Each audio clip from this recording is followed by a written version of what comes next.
Alright, hello everybody, welcome to Thursday. Today is the 29th of February. Happy leap day. I was going to say leap year, but it is a leap year. Today is leap day. Let's get started. So today is the final Thursday of the month. I also wanted to just say as a general announcement too, the camera class schedule, the first Thursday of the month is intro to cameras, second Thursday is intermediate, the third Thursday is advanced, and then the final Thursday of the month, so even if we have 5 Thursdays overall, the final Thursday of the month is then the beyond the traditional camera. So last week we were off of the class, today we're back since there were 5 Thursdays.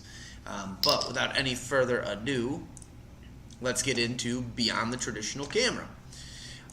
So with this class, really what we're looking at is we're going to talk about a couple different items. As always, if you have questions, feel free to chat away, but I'll just kind of get started. Right now, nobody came in person for the class, so we'll see what we have. So, without further ado. So why advance past your traditional camera?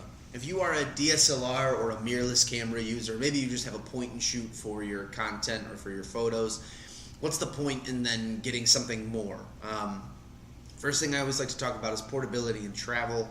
Sometimes our bigger DSLR mirrorless setups are bulky, they involve multiple lenses, camera bags, SD cards, batteries. A lot of these cameras that we're going to look at today are going to be small, they're travel friendly, and with that being said, they're also very durable. So if you are packing light and you don't want to bring a full camera case or bag to protect your GoPro or Insta360 or DJI camera, typically, unless you're hitting your bag against a brick wall, you should be pretty protected and okay with that.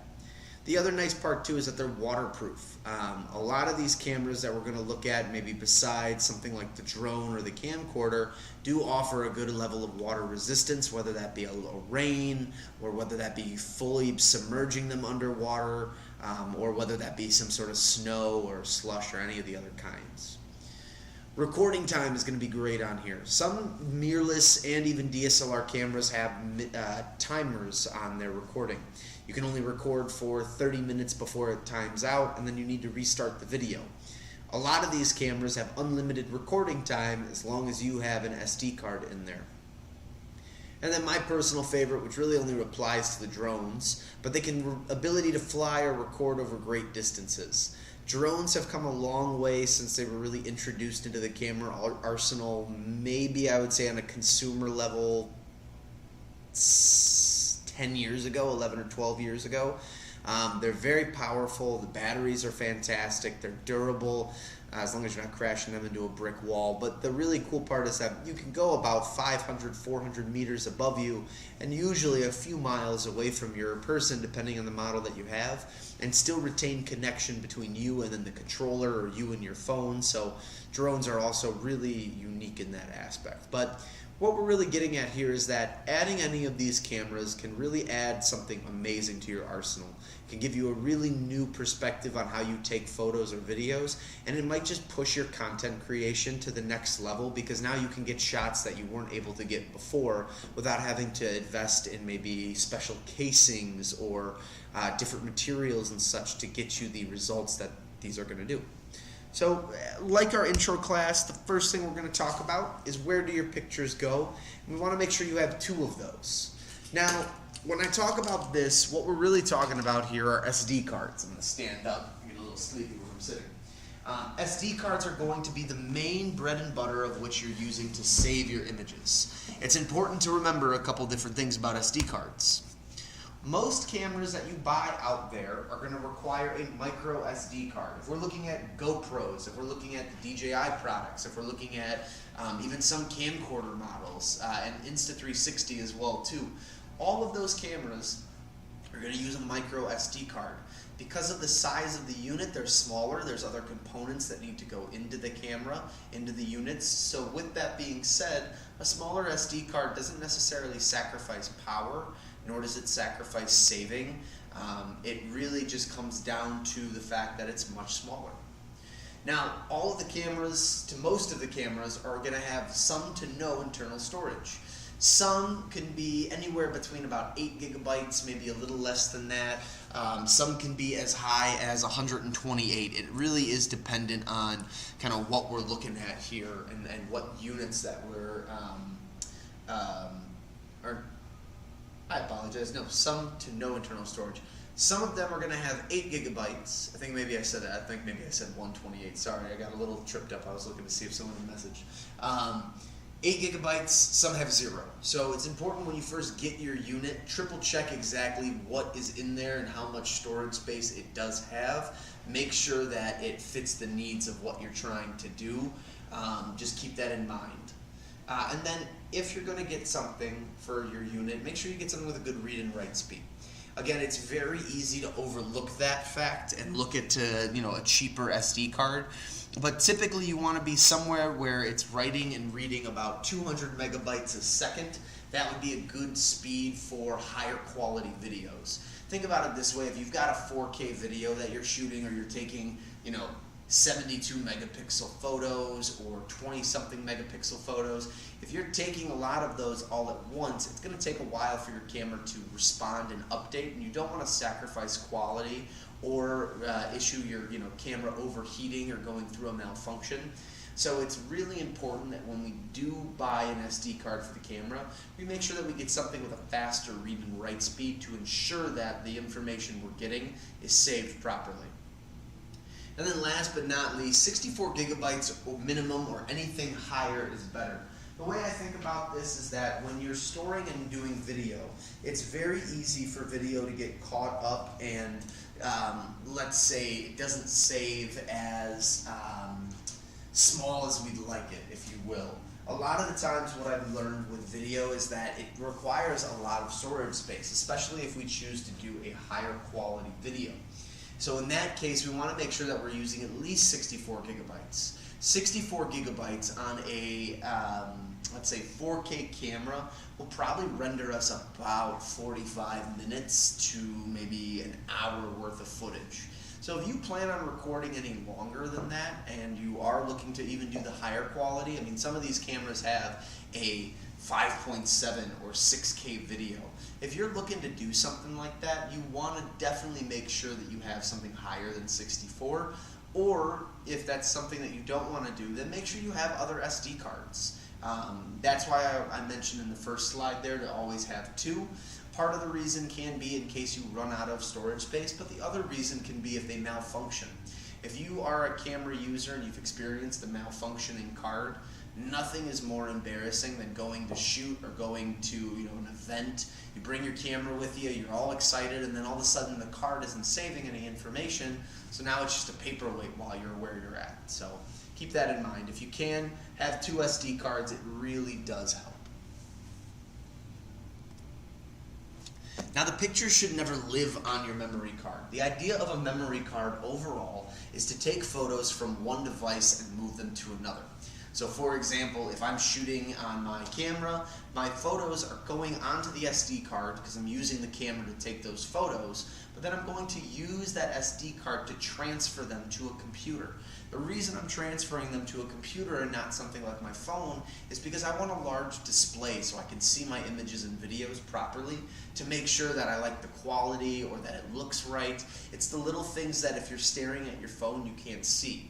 However, is it a bad thing to use your phone? Absolutely not. The phone is another tool that you can use within your arsenal. And for some things, especially like the Insta360, which we'll talk about in a little bit, there are really amazing utilizations for the phone and the app that it has. So keep that in mind as well too. So the first steps in doing everything to make sure you don't lose your pictures or damage that memory card, first thing we're going to do is land the drone and turn off the camera unit. Now the reason we're doing this is because we want to make sure, number one, that our drone is out of the air and safe. But then also, two, if we're turning off our cameras, we want to make sure that everything that's being done on the physical camera shuts down properly before we remove that SD card. If we're transferring video and we're doing a bunch of stuff, it's important that if we shot and did all of this footage before, that once we put that SD, or once we turn off that product, we're allowing for the camera or the unit to load and turn itself down assuring that everything that was being saved has been saved properly and it's not just still being processed. That's the important part of having a faster read and write speed on your SD card. If you are doing video and making things, if you don't have a faster read and write speed, when you turn that camera off, it might take anywhere between 10 seconds, 15 seconds, all the way up to a minute in order for the camera to process, write, and receive all the information onto the SD card if it's a slow card. So land the drone, turn the camera unit off, and then give another 5 seconds. Wait until that camera is completely shut off. Make sure the screen doesn't pop back on. Make sure everything's powered down on the physical unit before removing the card. Once you remove that card, place it into a card reader. Now, best practice is going to be to remove this card, and you should try to avoid using your cameras to send pics to and from. The only reason being is that it's another point in contact that your SD card is going through that could potentially damage the SD card, potentially damage your camera. The story that I use is, and I have 2 of them, my friend is editing photos or videos. He went to go to dinner for a little bit, came back, he sat down, he's getting ready to work on stuff, so he grabs himself a beer. He sits down, puts the beer next to him, and as he's typing, he moves his hand slightly, hits the beer, it pours all over the camera. Now, not only is the camera now damaged, but so is the SD card. And with that being said, if he would have removed and just had the SD card into the actual SD card reader, he would have potentially avoided losing his camera and just have lost the SD card.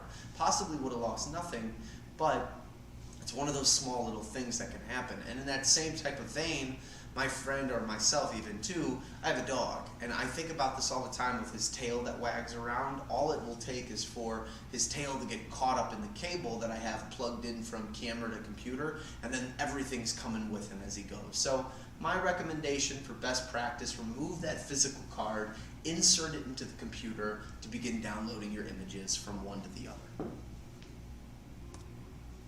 Use a good card reader. If you don't have a card reader, invest in one. They're useful, they're helpful, they're really nice too in general. If you're on the go, maybe you're at a computer that you're not as familiar with, the SD card reader is a great tool to have because it allows you to save or to have a device to help you transfer all your images over from one to the other. So definitely SD card reader is a good buy in general.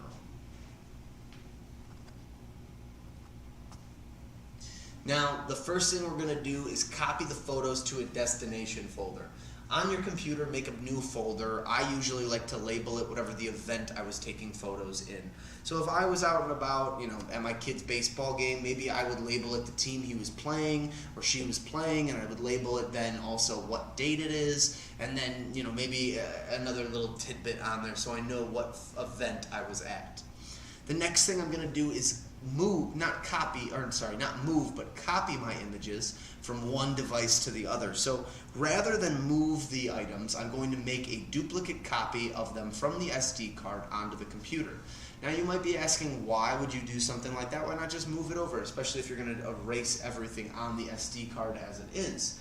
And the reason being is that if you move the products over, you move your photos, your videos, everything else, there's a good possibility that if something were to go wrong during transfer, that we are then going to lose all that hard work that we just did. So copy them directly over, so that way you have a duplicate still saved on the SD card. Will you clear out that SD card eventually? Absolutely. That's not going to stick around forever.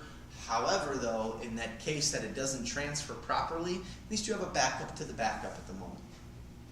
If you're using Windows, it'll be Explorer. If you're using Mac, you're using Finder. And then the next thing you're going to do is copy those photos, not move them, but copy them to a second place. Now, the second place can be anything that you want it to be. I personally like using an external drive. I think they're really wonderful. It prevents me from needing to have a cloud-based solution. Which again, I don't mind cloud-based solutions. Things like Google Drive, Prime Photos, even Outlook. There's a few other companies that are out there that make a cloud-based solution. They're great options as well too. However, my favorite being the external drive is nice because it just gives me a quick way of saving my images into a hard drive of some sort, and then that way I'm able to then take them with me, transfer them, edit them on the go. But I have a nice external drive that I keep at home that stores all my images on there, and I just like the convenience of it. I don't have to remember passwords, etc. From there, I'm going to eject the card before physically removing it. If you're using a MacBook, you will drag it to the trash can. If you're using Windows, you do a left click on there and you should then have the option to eject. You want to make sure you eject the card before you remove it, because if you just pull the card out and the computer is still running a program on it, again, same idea that we've talked about this whole time, you're running the risk of losing your photos. Last step on this whole thing was to format your card in the camera. You don't have to erase it in the reader, and I might recommend you don't. Only reason being is because you want to reformat the card in the camera. That primes the card so that way when you take a photo, it's taking the best photo for the camera that you have. Now, with that being said, if you're only using that SD card with the same camera every single time, you don't necessarily need to format it every time, and you can delete on the card reader itself. However, for ease and for just quickness, physically putting the SD card back into the camera, going into the settings menu and hitting format will take about 5 seconds, and it'll erase every single photo rather than you having to click and drag all of the photos and then move them to the trash can or alt delete everything. So it's a little quicker inside the camera body to format. Now these steps that we're talking about, we have 3 pages of steps of just transferring information from card to camera, or card camera to computer. The reason we do this is because we want to ensure that we do it properly, and we want to make sure we run the least amount of risk while doing it. Is it common that when you start transferring information or data, things are going to break or not work properly? No, it's not true all the time. However, though, when it does happen, it's extremely frustrating, and if we can do everything in our power to avoid that, you're going to live a much better photo life, if that makes sense. Or maybe have an easier time with it. So here's the backup plan. I'll tell you one more time. You start with your SD card. That's your main area that's storing your photos. You take the picture, you take the video, it then saves itself into the SD card. You can then transfer that from the card to the physical camera, to the computer or to a cell phone, but I would honestly recommend going to a laptop or a computer, which is right below that. That's your first step. Your second step is to then make a duplicate copy onto either an external hard drive or some sort of cloud-based solution. The reason being for that is that, again, you now have a backup to whatever it is that you're doing. And we ensure that if we lose the laptop, we lose the hard drive, we at least have those photos saved in one more spot. If you are new to cloud-based solutions and you'd like to give it some options, an external hard drive just doesn't seem like your thing, Google is one of the most popular ones. It comes with your Gmail completely for free. You get 15 gigabytes. OneDrive is a really popular item as well too. That's going to be Outlook's email or Microsoft's cloud-based solution. And then last but not least, we have Adobe Creative Cloud. Adobe Creative Cloud is also great. Gives you access to things like Photoshop, Premiere Pro, InDesign, all of the apps and all of the famous things that Adobe has built over the years that really give them an amazing set of tools. So if you are a photo editor or you are someone who's interested in that realm, you do pay monthly for it, but on top of storage space for your information, you also now have a editing software. So let's go through a tour of your device. Now this is where it gets tricky because this class, we're not talking about one device, we're talking about 4 different types of devices. These devices, again, are new tools that you can add to your camera arsenal that are meant to help you take more exciting or maybe adventurous photos, or maybe in a sense go places that your traditional camera cannot go. So the first thing we're going to start to talk about are GoPros and action cameras. One of the most versatile and I would say popular of these categories would be the action camera lineup. So we'll start with just GoPro. That's going to be the main one. Most of these action cameras will function the same. Now, there are three major parts to this camera, other than obviously a battery and a micro SD card slot. One of the first things is that there is a top button on this camera. That top button is going to be kind of a, let's say, important button. I don't know where I was going with that, but the top button is important. The top button is going to be your capture button. That takes a photo or starts and stops your video. Again, important to use. You're going to need it every time that you want to record or do something, unless you have a remote or the app built into your phone. The next thing after that is the power button. By holding this down, you will turn on and off the unit. It's pretty self-explanatory. However, the power button is also your mode button, and that can be then used to toggle between the time-lapse photo and video. So if you are someone who is interested in doing all sorts of different stuff with your camera, it's not just one or the other. I'm not buying it just for photo. I'm not buying it just for video. A GoPro really does give you the kind of the best of both worlds, or best of all the worlds in a sense. And then after that too, your screen is going to be everything. So one of the things I really try to explain to people when it comes to GoPros and to most products that GoPro or DJI puts out is that touchscreen is everything. If you have, the want to change, let's say your video quality, you have 4K video, you want to now shoot in 5K video. That's where you're able to switch it, is on the screen. You want to drop from 60 frames a second down to 30 frames a second, that's where you're going to do it, is on the screen. You want to see what videos you've already taken, what the content looks like. Maybe you just are doing what this gentleman in the camera viewfinder is doing, which is skiing. You can do that there and then check the video afterwards. So it's a very versatile camera with a lot of cool features to it. On top of that too, as long as you can navigate those three main options, it's a pretty self-explanatory camera. You just put it on to what you like and then hit shoot.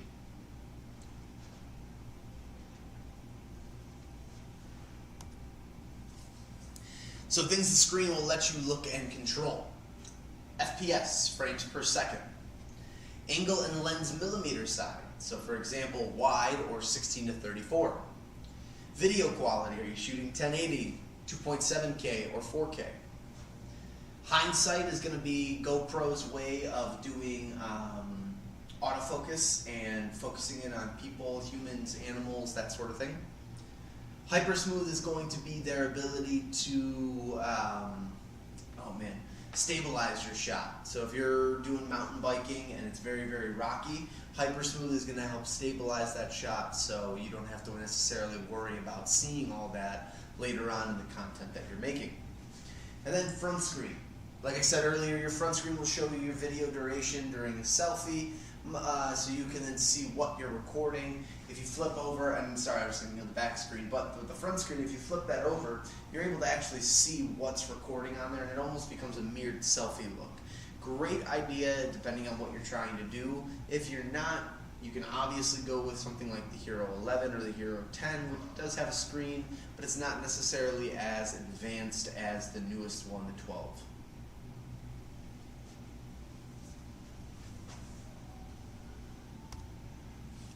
So your mode's on there, so you press that power button and you can toggle between these three modes. Photo. That's going to allow you to capture stills and frames rather than take videos.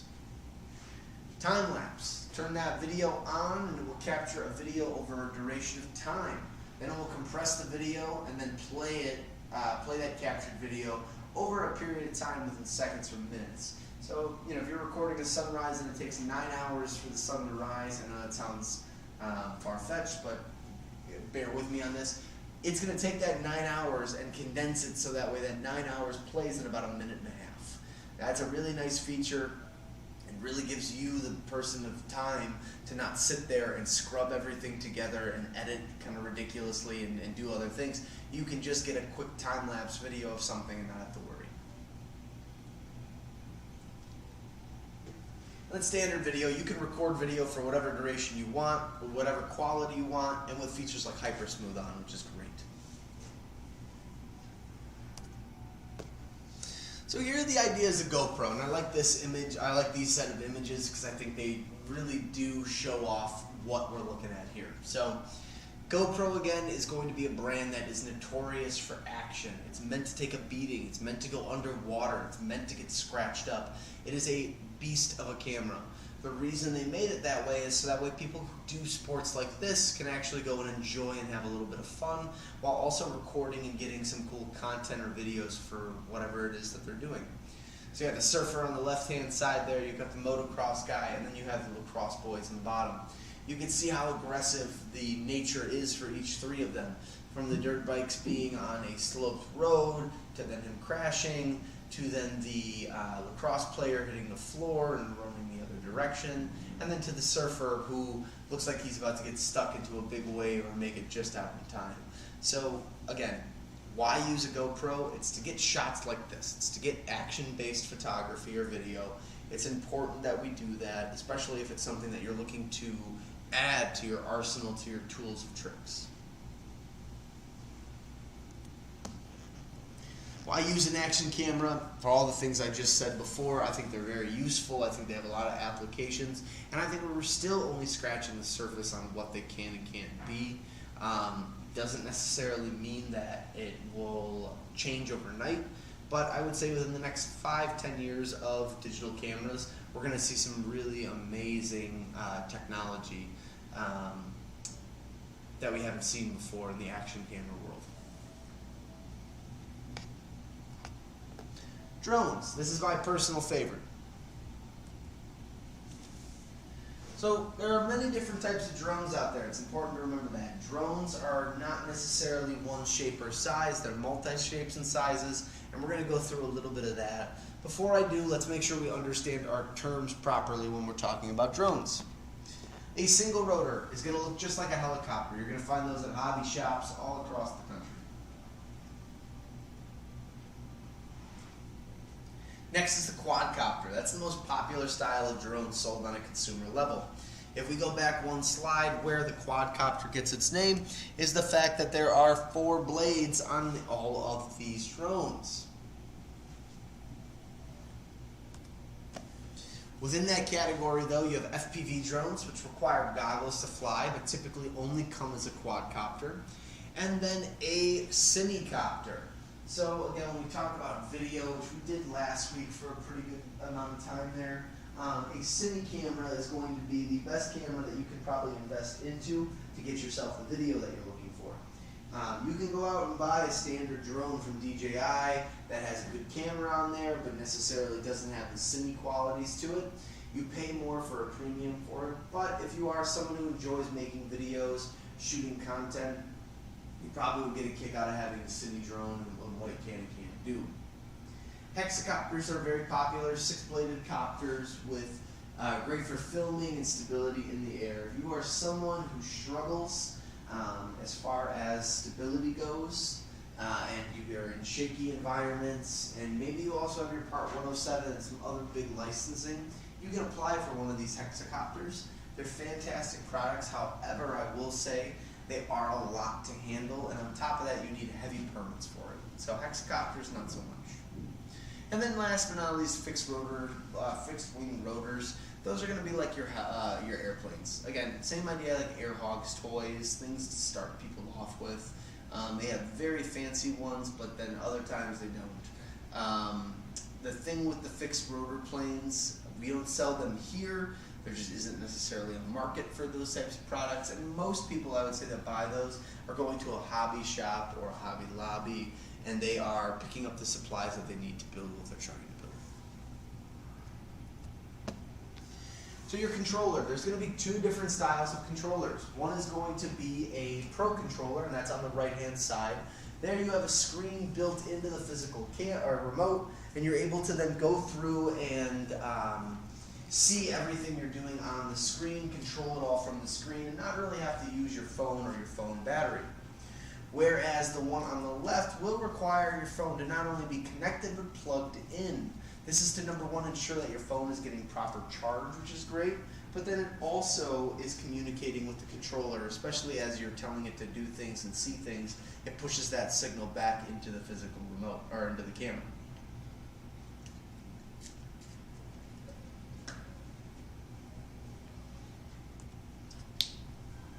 Most controllers will have the same couple things.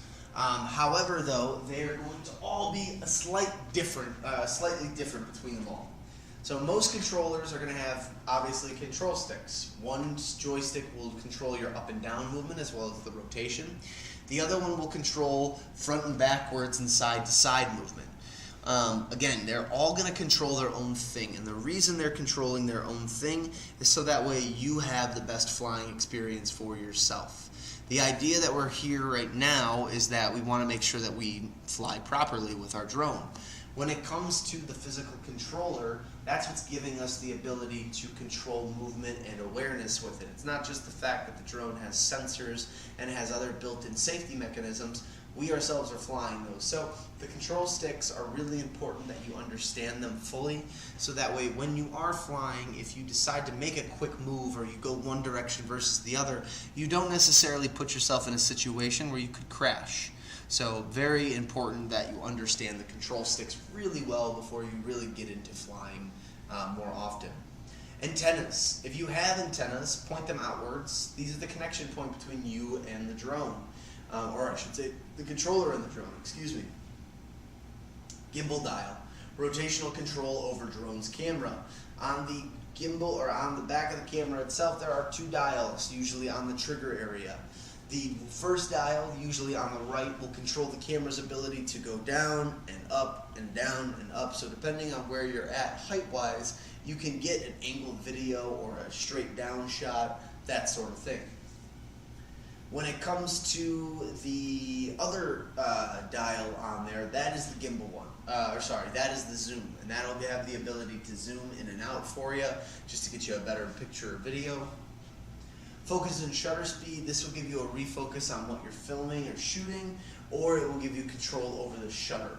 That also depends on the model of drone you have. You don't see that too much often anymore, but that is a feature that still does exist in some sort of capacity.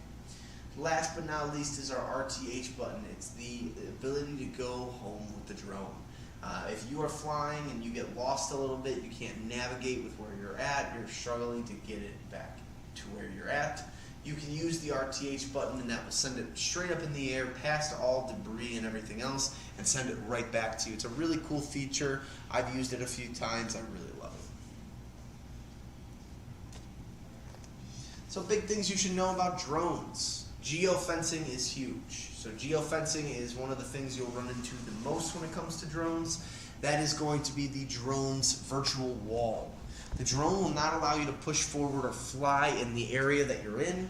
Typically the fencing exists by airports, government buildings, national parks, and certain cities or properties.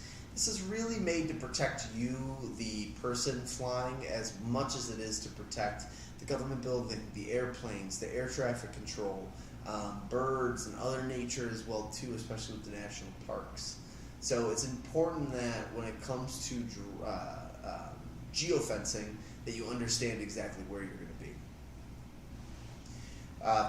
Pro versus phone controller, we kind of talk about that in the last two slides before.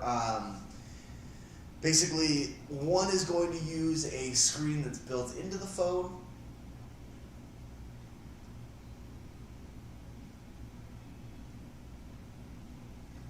The other is going to then use your phone itself in order to transfer everything over.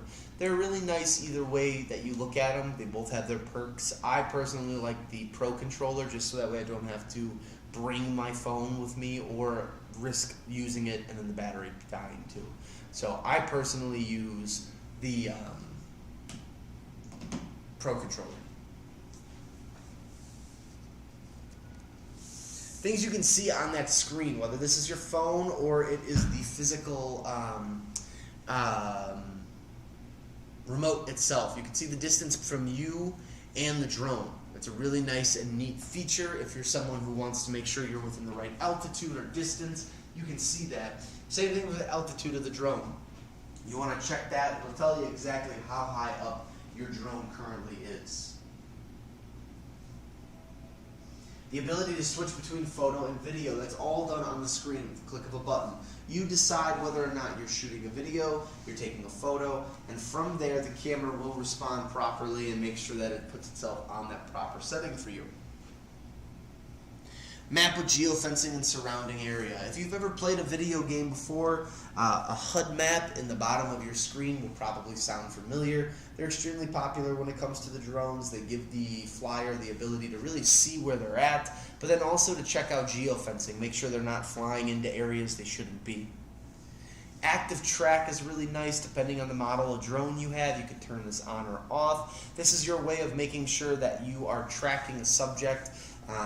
My best example, I had a customer today who came in, she rides motorcycles. She was curious on how that active track feature worked. We talked about it for a little bit, and now she's really interested in a drone because she thinks she can get really amazing videos of herself riding a motorcycle down, in different areas of the world.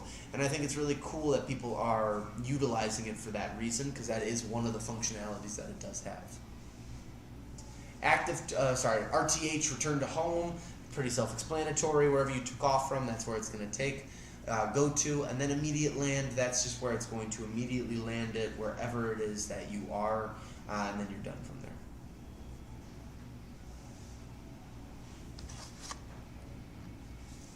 Now, the big thing with drones is going to be the fact that they are in the air, and because they are in the air, they require some form of permit or licensing, or they require nothing. So there are two types of permits you could purchase, but if you have a drone and it's under 249 grams, you do not need a permit of any kind unless you are doing any commercial work for business or pay. So if you are someone who's looking to start a business, or maybe someone started a business and you didn't do work for them, you have to have that Part 107 in order to make sure that you can be properly paid for it, just in case any legality comes about you and your drone experience. Registering your drone can be accessed on the FAA.gov website. It costs about $5. Includes a course and information needed to read. After completion, you must clearly write the permit number down on the drone. Now again, keep this in mind. You only need to do this if you are above 249 grams. If you're doing this work just for fun, for you, for your personal enjoyment, even if you're sharing it with others, you do not need to worry about the Part 107. However, if you do even charity work or non-for-profit work, or let's just say you volunteered at an animal shelter, you want to take videos with the drone. If you are not using the video for yourself, if it is going to someone else so they can use that footage, if it is commercial in any way and you're caught, fines can be issued. And then lastly, or not, the Part 107 is your main one. You pay $175, take a course on flying, and then after completion, you can now do commercial or business-based work with your drone.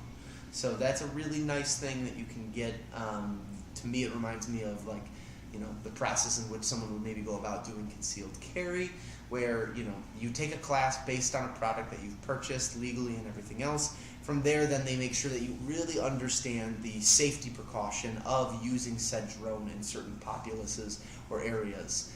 It's very easy to crash a drone if you've never experienced one before, and so that's what the course really does help with, is to make sure that you know exactly what you're doing when it comes to flying, and to make sure that you're paying attention for the right things. Here's some examples that I have on here similar to GoPro of why I think that drones are pretty unique and they're great tools to add to your arsenal. For one, the active track feature. That's going to be on the left side. You can see that little green box around our guy jumping hurdles. That is going to be one of my personal favorites. Active track as a whole is great because, again, as your subject is moving and grooving, you have a constant video on them the whole time. As long as it's not wildly obstructed, then you really won't lose much. Now, my favorite thing with them is these larger-than-life shots. You've got a shot of New York of what looks to be Brooklyn Bridge, and then you've got a nice shot of a beachfront, which, just judging by the water and the color, is probably someplace in Florida or Miami, but it looks wonderful. You get these larger-than-life shots that really show off just what the drone can capture, wide-angle-wise, or, any sort of different thing that it can get. It could even zoom in a little bit more too and get more information. However, you get these really nice larger-than-life landscapes where you see it for what it really is. And if you're adding this into your arsenal of camera equipment, this might just only add more to the creative side of what you can and can't do with them. And the last thing I like about these, and I might have it in the next slide, I do. Why would we use a drone? So you get those larger-than-life shots, but one of the other things I really like about drones in general is photography. When I was in high school, we would do a big walkathon event at the high school, and we would have a professional photographer climb up on a giant ladder provided by the fire department, and he would then use his camera to shoot down and get a big group picture of us down below. However, now though, with the drones, all you have to do is fly that drone straight up, line it up properly, and then take your photo. We did the same thing for our family photo this year, which was amazing. We got a really good one with a group of all of us during the holiday season. I've used this for other events and for parties to take photos because, again, when you think about it, nobody needs to be behind the camera. It's all going through the controller. As long as I can tuck the controller away, I can take a clean photo. So I like it because of larger-than-life shots, because of the picture modes on there, but then also just the ability for the drone to go places that we can't. And I look at the mountaintop over in the top left corner, and that's what I think of. Even though there is someone on top of that mountain, or at least it looks like it is, if they weren't up there, then if we were to fly and go and zip through, it would look as if we're going to a place that man couldn't get to.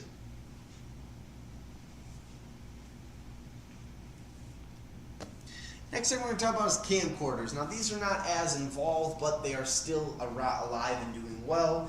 The reason we like camcorders is pretty simple. They record video. They are basically your entry-level step before investing into a RED camera, before investing into one of Sony's FX line of cameras, or even the Canon C cameras. These are cameras that really just take video and do a little bit of photo.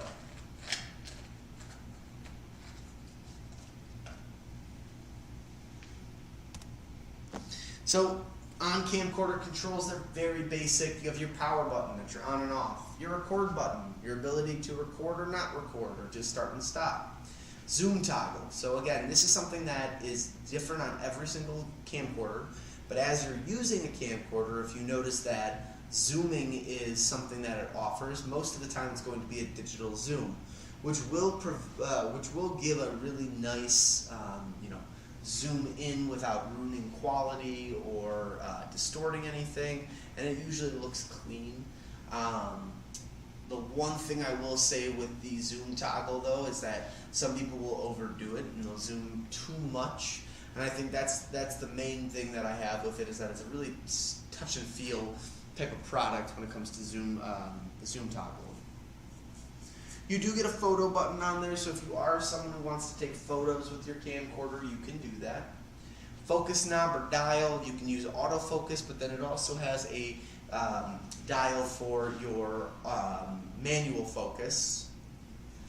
Iris and aperture control, basically the same thing. You can control the aperture of the camera, which in effect is the iris. Shutter speed, that's going to be the speed at which the shutters are opening and closing to give this illusion of video. White balance on there, if you're in an area that you're getting very saturated and stark light and you need to dim things down, you can change that.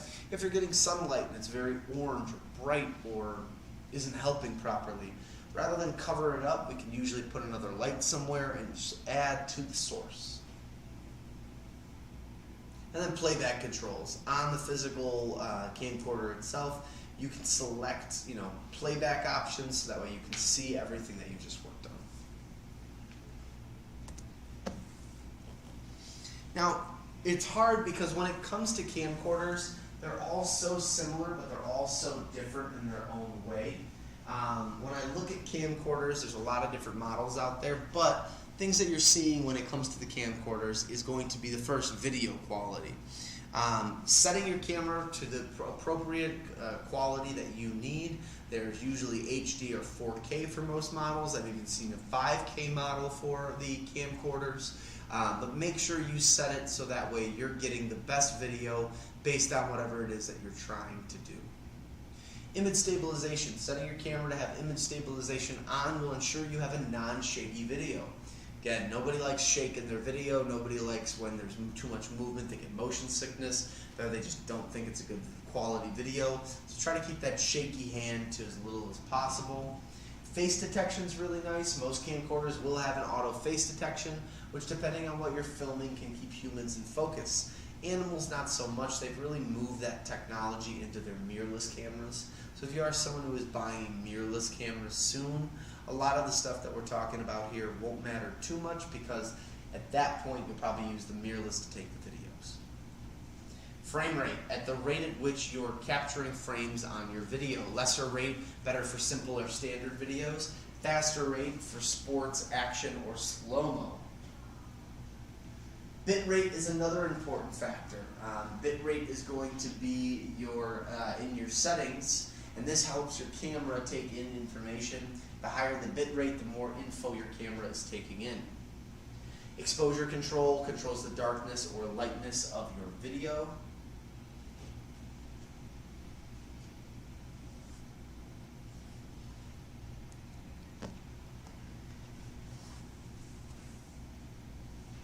Camcorders are simple. I wish there was more really to them. We don't often sell many of them. However, though, they are still extremely popular. And for the most part, they are the most entry level that you can get before investing into heavy duty video systems.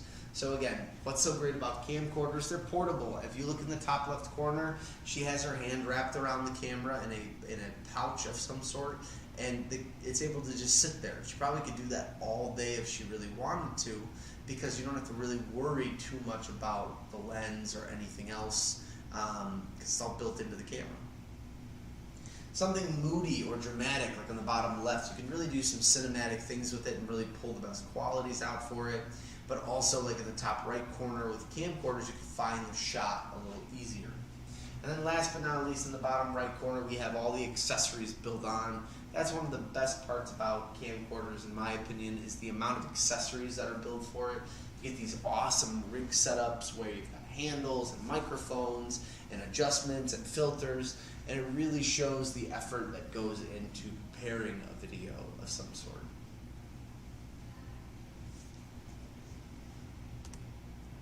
Last but not least, we are going to talk about Insta360 or 360 cameras in general, because we do have a GoPro up there.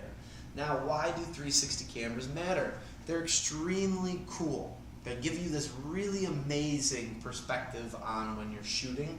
And to put it simple, you shoot and then edit later. And that's a really nice feature. It's great for people who just want to film what they're doing or activities, but they might focus on different aspects of it later on in the editing process. They don't have to start right off the bat changing settings or doing anything and manipulating the camera in any way, shape, or form.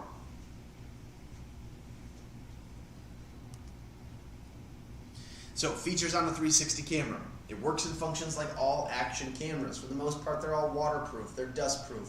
You can fire one lens, you can fire both. They shoot two 180-degree lenses, so you're picking up almost 365 degrees of information. Now, with that being said, when people use selfie sticks with these cameras, it hides or makes selfie stick invisible, which is a really cool feature. Really blocks it out so that you don't see it, but it also just gives this kind of floating effect, like the camera's right on you, watching you as you're living life or doing things, which I think is kind of fun. You can create a third-person view, which just goes into my last topic. Videos can be viewed with a VR headset. If you choose not to edit your video and make a focus point on there, when you transfer these videos to a source that can play your,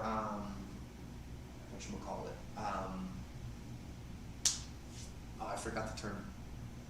A VR headset that can play these videos, you can see them completely in the round, which I think is cool. They're small, they're compact, they're durable, they're really meant to be taken around, beat up, they do a lot of cool things, and they have the real awesome ability of using that app, which to me is really what sets Insta360 cameras or GoPro 360 camera away from other types of cameras, because that 360 has so many different editing things that you can do. So the app is great. App allows you to change perspective on that, and that's what we're seeing in the top left corner. Just by dragging our finger around, we're able to select the part of the video that we want. We can lock into that. We can lock into a person. We can also lock in for a little bit before then moving it or panning it to another location. However, whatever we decide to do, it's going to look the way we want it to look, which is the most important. So use the app on there. It makes it super easy. And that's what the bottom picture is as well. It's just a view of the app and the coloring that you're able to do, the cropping you're able to do, just an overall experience of what you're able to change. And then lastly, you get this really cool image of this guy on the left or on the right corner here as he's walking through London town. He's got his camera and the shards in the distance, and you know, you can also see, I think, the London Bridge and the that is the, I was just there actually, I forgot, that is the famous, there's the Shard, there is the London Bridge, that's where they keep the royal jewels, that is, no, I forgot. Anyway, it's cool that you can see everything in there at once, and the perspective that you're getting from there is very open and wide, but you can see where that he has no selfie stick in his hand, yet that's the way he's carrying the camera, and that's why his hand in the front is not moving. Why use 360 cameras? And really the idea is that you just want to be creative and add something fun or new to your arsenal. It's not every day that new camera technology comes out, not at least at the rate that it used to. When mirrorless was first coming out, brands like Sony pioneered technology that was really unseen before in the DSLR world. Then brands like Canon, Nikon, Leica, they all kind of came out with a response to push. Leica is one of the first brands to make mirrorless, but I would argue that Sony is the one that really made mirrorless as popular and as famous as it is today and is renowned. So you really don't have a lot of times where you see new camera technology coming out. We're living in an age where technology is almost taking a pause in a sense, especially after COVID for so many years with us being locked in the house or stuck. The camera world feels like it's hit maybe a slight plateau for right now, until finally we'll see some products come out within the next few years or next decades that really change our perspective on where we're at now. But 360 cameras, in my opinion, are one of those examples.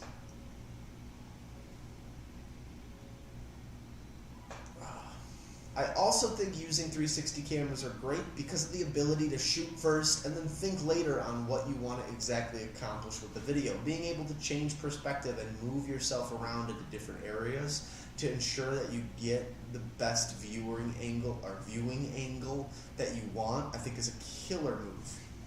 And I think overall the experience with it is really nice, it's easy to use, and it gives you, the video or content maker, the power to really do whatever you want with that. If there's a beautiful sunset during your hike and you want to focus on the sunset as you're walking, you can change the perspective on these cameras to be the sunset. But then if you want to highlight maybe yourself, your wife, or your friends as they're walking up the mountain too, you can flip that around, and now our perspective comes down to that person who's walking with you or whatever have you.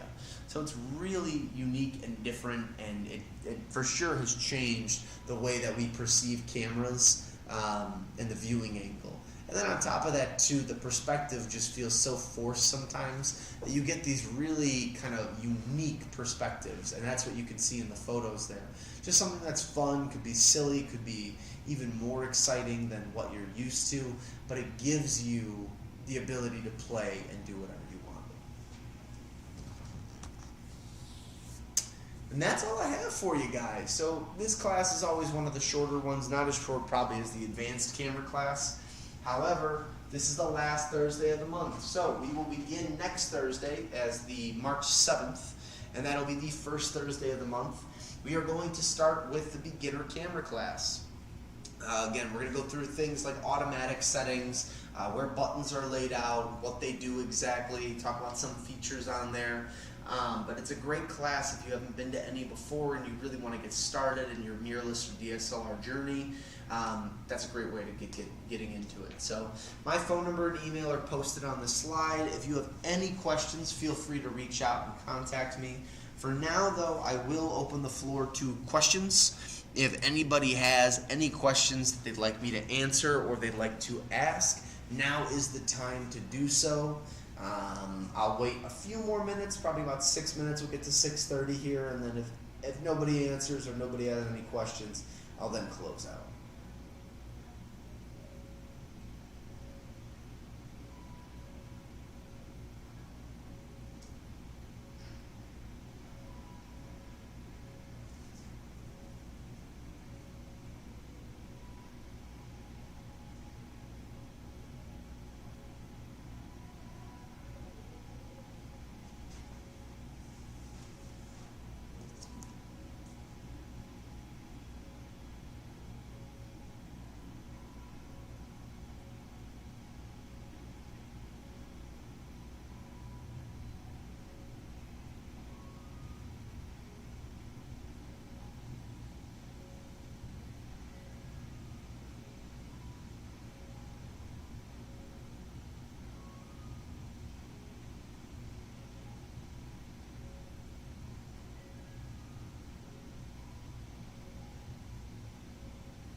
but we've waited a few more minutes. We're getting close to that 6:30 mark. Nobody seems to have any questions today.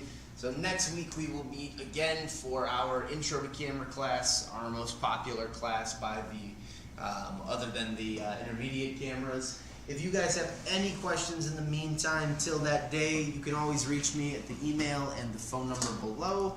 I'm off Tuesday, Wednesdays. I fly drones, I have my regular cameras, I have GoPros, I have other action cameras, I shoot video, I take still photography. So please, even if you didn't buy it from us and you just have a general camera question that you'd like answered, that's what I'm here for. Let me know how I can assist or help you, and I can maybe guide you in the right direction for what you need. So have a great night, everybody. Be safe, and as always, keep taking pictures, keep shooting, and I'll see everybody next week. Have a good night.